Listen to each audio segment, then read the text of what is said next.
What's going on, people? Welcome back to the channel. Welcome back to State of Footy.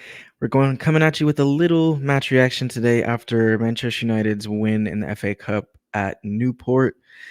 Never a dull moment with this team. Kind of the same old story, very uninspiring, we win the game, but how much can you really take from that performance? A lot of negatives, not really a lot of positives, in my opinion. Just going to be super quick today. It's been a minute since I've uploaded. Just haven't been too inspired to talk about this team as much, but gonna come at you with some content with more just general football stuff instead of just Manchester United. Not gonna let Manchester United limit my ability to grow as a content creator. So appreciate you guys joining in, and let's get into the game.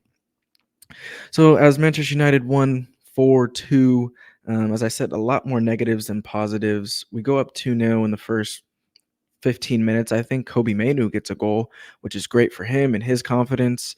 Played a little bit more advanced today as Casemiro came back into the team. We'll talk about Casemiro a little bit later, but yeah, that was good to see. Kobe and Bruno getting on the score sheet early. Anthony gets an assist from the left-hand side, which is quite interesting considering how Garnacho played today. But we go up 2-0, and things are looking pretty smooth sailing. We haven't been playing the most liquid football, but, you know, we're winning 2-0. And then all of a sudden, lightning strikes, and crazy deflected goal. I mean, great goal, to be fair. Takes a little deflection, but great goal from the Newport guy. And, it's 2-1. And this is the time in games where United seem to always falter. We cannot just put our foot on the ball, take the sting out of the game for a little bit, calm the game down, control the game, and just, go up again, score, to go up 3-1, 4-1. It's always chaos has to ensue. We always have to go all the way down before we can try to come back up. And I think it was 5 minutes after halftime, we go down 2-2. Dallo at the near post. I'm not sure exactly what he's doing tucking in so far. If you're going to tuck in that far, you better defend that near post cross. And he didn't defend the near post cross.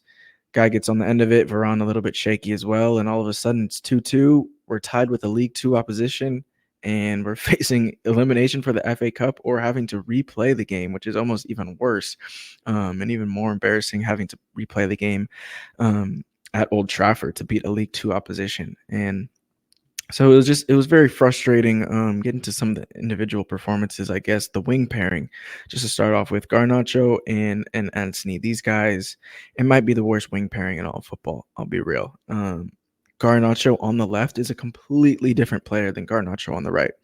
On the left, he is just his head is fully just looking down at the ball the entire time. He has no idea what runs are being made. That's why, I think the frustration for Højlund boiled over today. I'm sure many of you heard him. He basically just told Garnacho to F off after the eighth time of him not crossing the ball in. These are simple balls across the face of the goal that, as a winger, this is your bread and butter. Supposedly, it's kind of one of the first things they teach you is to slide that ball across the face of the goal for your striker.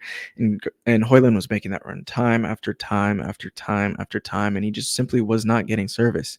And if he can't get service against a League Two side, if Garnacho can't provide service against a League Two side, when is it really going to click for him? And so I think that frustration really boiled over for Højlund. I felt really bad for him. He had one shot, one goal, and we had 20 shots total. Højlund had one of them, and Bruno, Garnacho, and Anthony had 17. So if that doesn't say everything about our attack right there, I really don't know what will. But we ended up scoring again through Anthony. Anthony with a goal and assist. Absolutely no shame. Gets on his knees, looks to the heavens after scoring against a League Two opposition. You can't write this stuff, man. There's no way this guy's Brazilian. I promise you. And then Højlund gets his goal. And I was happy for Højlund to get the goal. He definitely deserved it. I thought he played well today, linking up the play and just kind of his overall game. But just again, this is such an uninspiring performance. We can't put League Two opposition away. I get this is their biggest game ever in their history, the biggest game that they'll ever have. But it's just so frustrating to see the same things over and over and over again, and the mismanagement of the team. Casemiro, Luke Shaw, Lissandro, Anthony, Garnacho, They all played 80 plus minutes. Varane, 80 plus minutes in an FA Cup game against League Two opposition.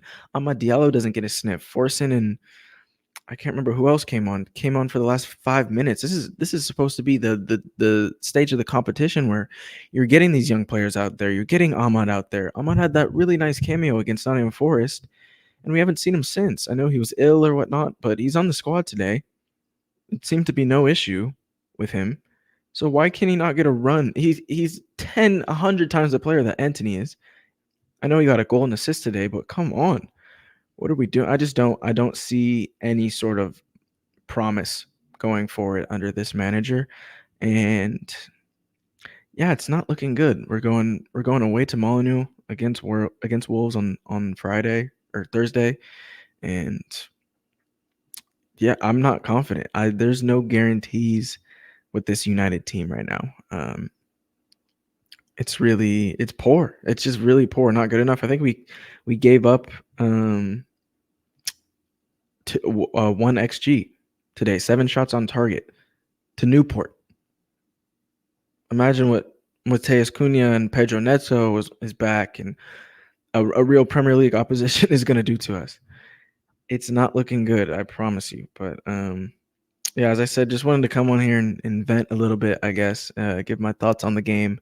Not great whatsoever. I struggle to see where this team is going, but I am confident in the people above, in the appointments that Manchester United are making. Obviously, Omar Beretta is coming in, very qualified, very well-known head of City Football Group at COO of City Football Group for a long time. So I'm confident in that. I'm confident in Sir Jim and Dave Brailsford to kind of make the right decisions in terms of player recruitment, because these players are not good enough, and the manager, because it's not looking like this manager has what it takes, and this job might be just a little too big for him at the moment. But yeah, guys, appreciate you tuning in. As I said, this is super quick. I'll be back on Thursday to talk about the Wolves game. And make sure you check out Stretford Trends podcast, The Build Up. If you're not following Stretford Trends, definitely go follow right now on Twitter. Just has a collection of a lot of really good, smart, United content creators and writers and analysts, and talk about kind of why things are going wrong, not what's going wrong. And we also have a podcast. We had Muppeteers on it last week, so make sure you guys go check that out on Spotify or wherever you listen to podcasts, and then also follow Stretford Trends as well. But until next time, guys, really appreciate you guys tuning in, and I'll see you on the next one. Peace.